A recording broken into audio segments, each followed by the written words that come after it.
I mean, it's something that people said earlier, but I just think it's being more direct about what you want. Because I'm a learned extrovert, and I think for years I sort of just went along with what other people mapped out for me in my career. And there was a point where I just decided, you know what, I need to get what I need to get. And I need to leave one place to go somewhere else to get that. Had I figured that out earlier, I would have probably, been in a better place. But you don't get anything if you don't ask. Yeah. And we're nervous about that. I mean, I think we're very nervous as we're learning and as we're growing in these organizations. That's something brave to do, I mean, it seems so obvious, but and to guys it is. My husband is always like, well, what do you mean you didn't ask about the raise? Or what do you mean? And I'm like, well, I don't want to upset the apple cart at this moment in time, and he's like, you're freaking crazy. Because it's second nature to a guy, Yeah. I would say, I think I spent a large part of my earlier years too aware of feeling left out. I felt I'm a woman and I'm Hispanic, and so I'm a 2-for-1 special, I always say. And so I was like aware. I'm like, oh, I'm the only non-white person in here. Oh, I'm the only woman in here. And I don't know what clicked, except maybe just being at the agency that I've been lucky enough to be in, where it was like, just put your head down, because after a while, to be honest, it gets so exhausting to think about it every day, to wonder then, therefore, I should be this, or I should be that, or I should say this, I should say, it's a full-time job. So at some point, I made the decision to just put my head down and do the best I can. That's all I could ever ask of myself, is to do the best I can. So I would say that, do it earlier would have saved me, I think, a lot of gray hair if I had just done the best I could. Yep. I think I never had a plan, and I think it would have been better to have one, actually. So I think that, I think it's, like some people say you don't need to have a plan. And it has worked out, but it might not have done. I think that's I agree with you completely. Has been okay, but it might not have been. And I think a plan would have been better, because I've had that reactive, I'll just be excellent and it'll lead to another. And as I say, I think it was probably more luck than judgment, but that did work out. And well, it goes back to that lucky thing we were talking about before. It is true. You will hear way more women say, I was lucky enough to, and I said it as well in my introduction, versus having a directed plan, a concerted effort as to what it is that you're after. I actually would take it beyond men and women. I think the more diverse people, the better. And diverse meaning any kind of diversity, Totally. I just, and actually there's studies on this. I did read something a couple years ago that said, if you give a group of people a problem, 5 people that are MBAs who are sort of, went to school to solve that type of problem, or 5 diverse brains, the diverse brains are almost always, 99% of the time going to have a better solution. Yeah. So I just think in general, that's the world we live in, right? Your time is a zero-sum game. Before you have kids or other calls on your time, extra calls on your time, elderly parents, other professions, your job already takes what feels like 100% of your available time, doesn't it? It already takes all the time you're prepared to give it. Of course, you can't balance, right? So I feel like there's compromise, and to Rose's point, you need to decide, whatever your rules are, your self-rules, your boundaries are. And I just keep reminding myself as well, I just look at the guys that I admire, that have been successful. Who doesn't make a compromise? How many guy CEOs of thrillingly exciting companies do you know who also get as much time as they want with their family and their friends and their love? It just doesn't work. It's not practical. So what do you really like? What do you really want? Put your boundaries around that. It's your Fridays. It's your weekends. It's your evenings. It's your holidays. It is your lunchtimes. I don't know what these things are for everyone. It's how long you're prepared to do meetings. There's lots of stuff. But I do feel like we sometimes get caught up in an expectation that is impossible. But I think it's personal. You're bringing up the right thing. It's like these are personal boundaries. These are things that are important to you. We made a choice, some of us. Yeah. If you make a choice, which you don't have to make, to want a powerful, exciting, interesting job, be prepared. The it comes with Yep. some Right. penalties. It's like, you know, you don't make, I'm going to make a choice to be really, really thin, luckily, but I'm not actually going to construct my eating or do any more exercise. Like, if you want something cool, it takes work. Obviously, I haven't made that choice, but you know, everyone, you know, you need to it takes some work. I don't know, that's my... I was just going to add to that I actually think the boundaries are not just about setting boundaries at work. No, It's actually setting boundaries in the other side of your life too. Yeah. Like I'm one of those parents who, and some of you are going to think I'm horrible, but I don't want to be the class parent. I don't want to have anything to do with the auction. I could give a shit. I don't care. I don't. And so, you know, what happens is, you know, it's taken people in my daughter and my son's class a couple years to figure out don't go to her because she won't do anything. I'm exactly the same. But I've made those boundaries pretty clear. Like, I'm not gonna, I'll give money. I'm happy to donate whatever you want for whatever, but I'm not gonna donate my time. You know, and I will show up at the things that are important to my kids. Like, so when it's their publishing party, I'm there. But it's like, I'm not gonna do the grunt work for the school. So I just think my point of raising that is I think the boundaries work both ways. That it's, you know, you got to decide what's going to make you happy. And I'm sure parents and people in this room that would be horrified by, you know, by my stance. But for me, that works. Like it's just there's certain things that I get fulfillment out, and certain things I don't. I think there's another thing. It's just worth working out what your model is, and then sticking with people who have similar. Like my friends have similar attitudes to parenting as I do, and I just keep away from people who don't. Like, because it's not. No, that's true. No, it's not Totally like true. they're wrong and I'm Because right. it's not They're just productive, like, right? What is the point? If I keep, if I kept going to school, I used to turn up at school. I don't go anymore, but I used to turn up, and then there'd be like someone once asked me, what do you think of the way they're teaching fractions? Are they teaching fractions? But somebody is engaged. Like, that is not wrong. That is like cool, fine. I don't know what is my daughter's being taught in math at that point in time. I care a lot how she's doing generally. I will turn up at the I am not going to be in that competition. And if every day I'm with people who ask me, how do you think they're teaching fractions? I'm going to get like, shit, I'm rubbish. I can't do this thing. And so I don't deal with people. The other thing about the boundaries.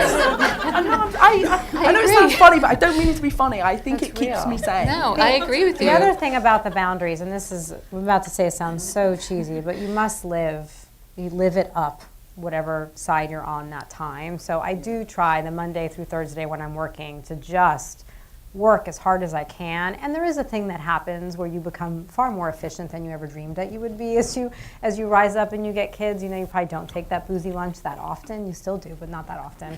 You know, you don't mess around as much at work.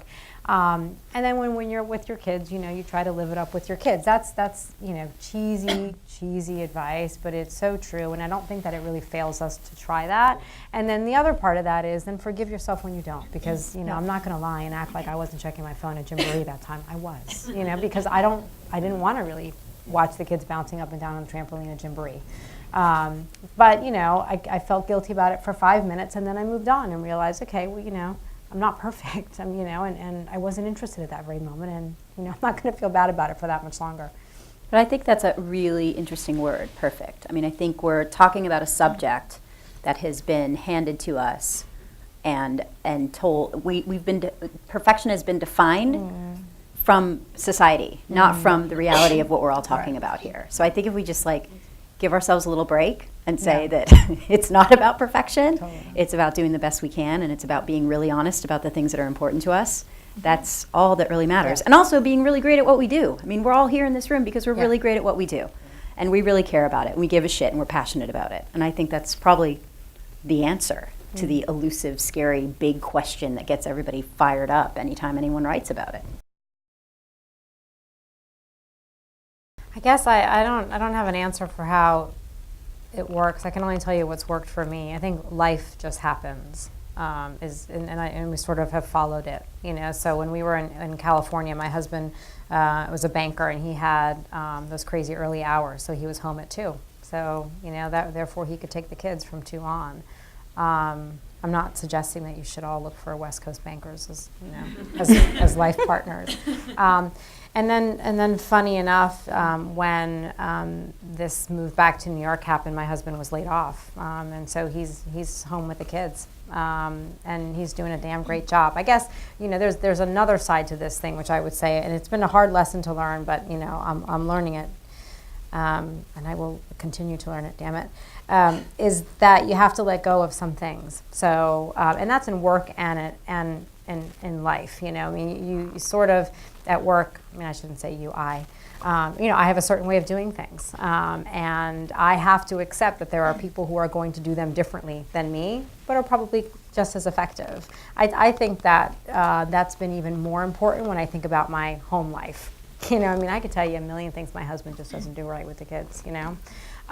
But they're happy, they're healthy, and they love their daddy, you know? So I think that you have to let go maybe of the way you would have imagined it to be, and sort of be happy with how it, you know, how it happens. Yeah, I'm one of those people that married an advertising guy. It's just our industry. A lot of people do that, right? So the positive of that is he understands exactly what I do. I mean, he does the same thing somewhere else. So, you know, we're able to kind of like share the same language. I mean, the downside is, you know, I really don't want to talk about work when I get home. I want to hear about his stuff. But it is about juggling. And I think I talked about soft limits and hard limits before. And I do believe that, though, because one of the things that he and I talked about when we moved to New York, we've been here for 20 years now, we wanted to live in the city. To us, that was a hard limit because the idea of commuting out and having the issue where one of us wouldn't be able to get home if something happened was just beyond my control of like, I didn't want to deal with that. So we talked about it and we decided for us to make it work, we're going to live in the city, and that way whoever draws the short straw that day, if we have something comes up, you know, they'll deal with it. And I mean, I've been fortunate because, you know, when I feel he's slacking off, I just sort of tell him, hey, I need you to do X, Y, and Z, and he does it. We have had very few issues of I'm traveling, he's traveling, all that, but, you know, it's not, I don't want to make it sound easy because it does take a leap of faith, like you're saying, and you have to have a good nanny, au pair, whatever your system is that you can kind of lean on to be there when you're not there. But you want to be able to know that, like, the kids are okay, and that's a peace of mind thing. So as long as you got that working, you know, I think having a good support system in, you know, your partner is really important too. Because I couldn't do this if, you know. Yeah. And there are points in his career in the past where he wanted to take a different job and it meant a risk.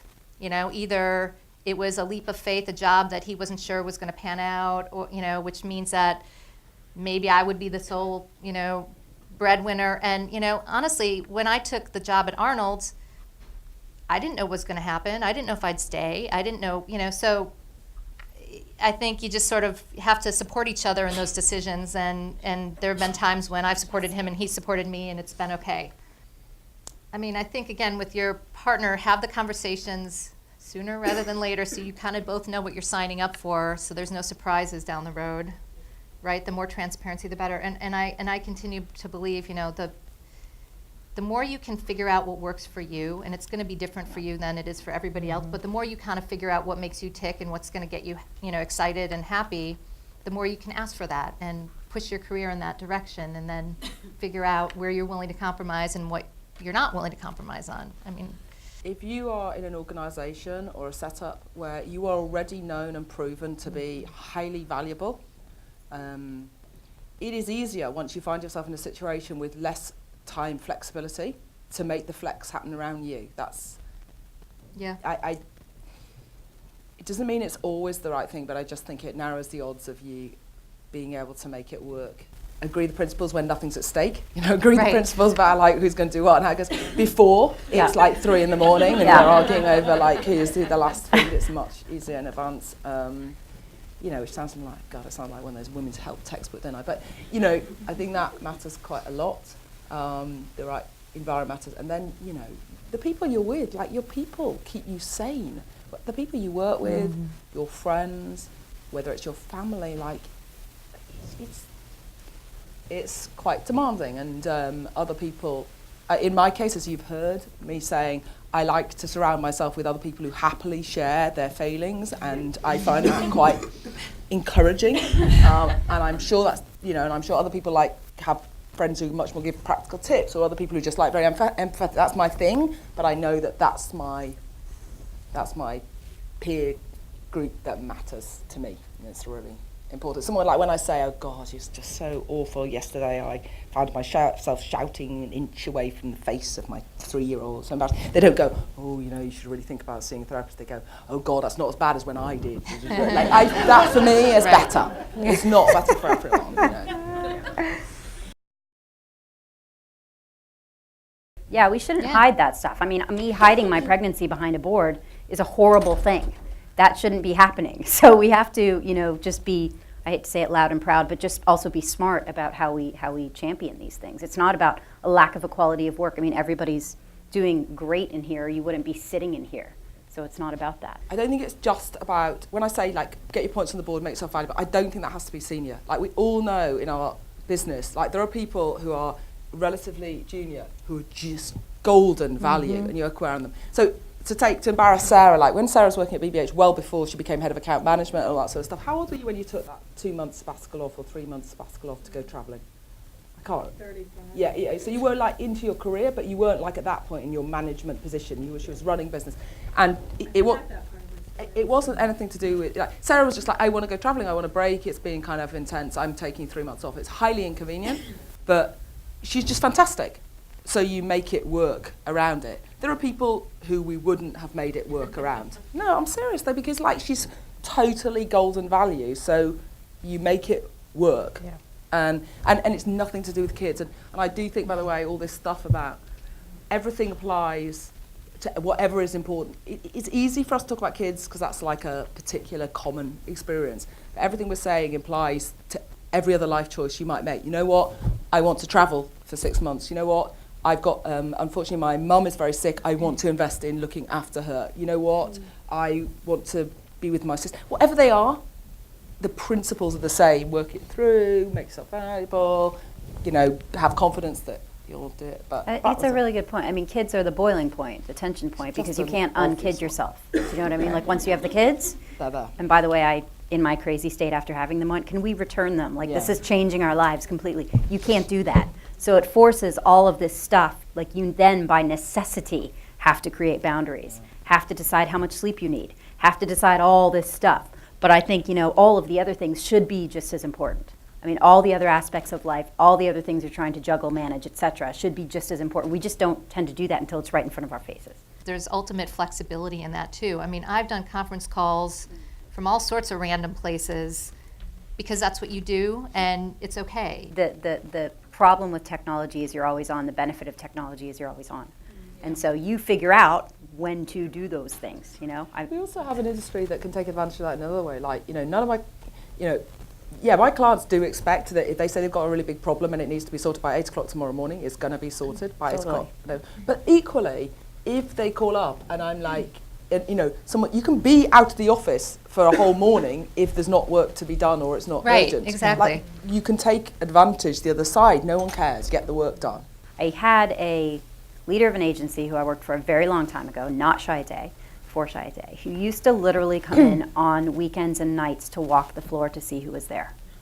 And that's bullshit. So for me, it's less about the hours and it's much more about the insight and the ideas and the quality that's coming out. I could really give a shit where people are and what they're doing. You just have to, Have to leave. They're a He they're was a horribly untalented too. They're an That's a whole other story. absolute loser. If they're spending their weekend doing that, Yeah, they are a totally. loser. Totally. And I think you just have to be if that's what you want to do, that's fine, but I got shit to do. Yeah, we got to call those Exactly. people out, Yeah. I don't think there's easy answers to that. There's not ways to change the culture of a company or to make the world go slower or to not be in a response 24.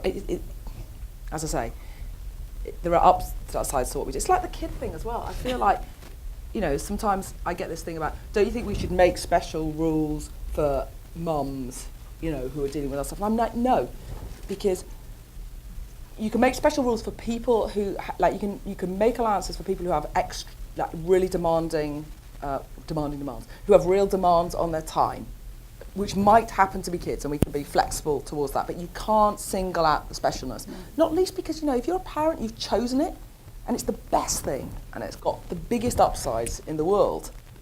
Cool.